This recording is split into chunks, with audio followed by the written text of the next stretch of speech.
you have these brilliant minds at the Fed. Jerome Powell, we're going to talk about Janet Yellen later. You have buildings, huge buildings full of brilliant economists and all that. And they're like, oh, we don't think inflation will happen. And they're like, oh, and we talked in the first segment about how we spent more on COVID relief, $5.2 trillion than World War II, and then all the wars we fought since 2001 combined, right? World War II is 4.7, and then, right? And we spent 5.2, and then you put quantitative easing and all these other things that we're spending $13 trillion, and still these brilliant minds are like, we didn't see it coming. We didn't see inflation. How could someone get it? And like, it's unbelievable how they could miss it when any fool could see that this is what the result would be. What's your answer to that? What are we supposed to do with these people who shouldn't be getting it this wrong, you would think?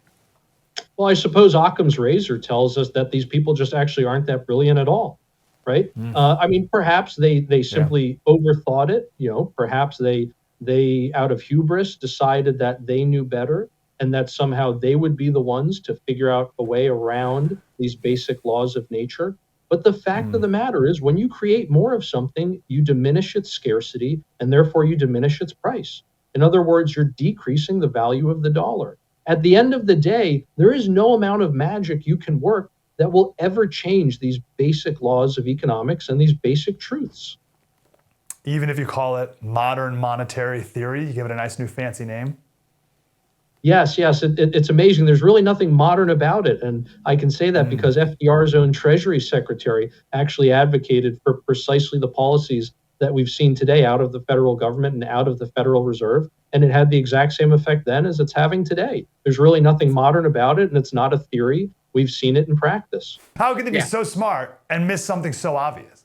It's arrogance. Sometimes when when you're a central banker or you're an economist, you're the world doctor, so to speak. You've got to figure out what's the precise combination of monetary policies that will cause the economy to supposedly not enter in periods of high inflation, recession. You have a very high opinion of yourself, and you think you can save the world, you can micromanage, and you say, well, it worked 10 years ago, it'll work again.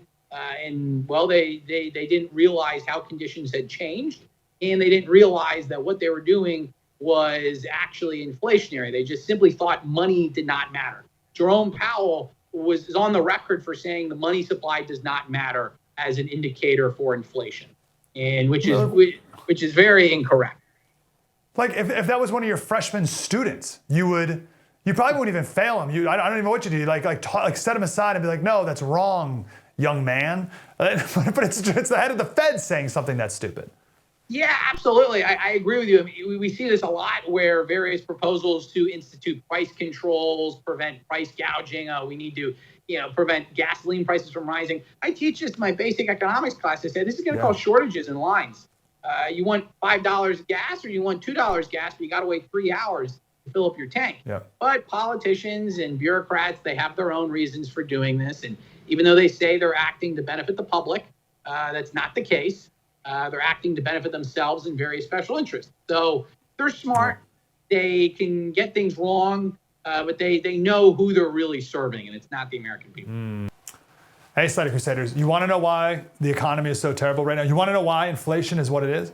Because we have printed $13 trillion over just the last few years. That's more money than we've spent on all the wars, the 13 most expensive wars, all the wars in the last 20 years, all combined. We've printed that money. Of course, there's going to be inflation. Who enabled that? The Fed, the Federal Reserve. Who are these people? How could they get it so wrong? What's the history of the Fed? What got us to the point we're at right now? That's what we are going to understand in our latest special, The Federal Reserve Explained. And you can watch that right now. Even with inflation, our app, still free.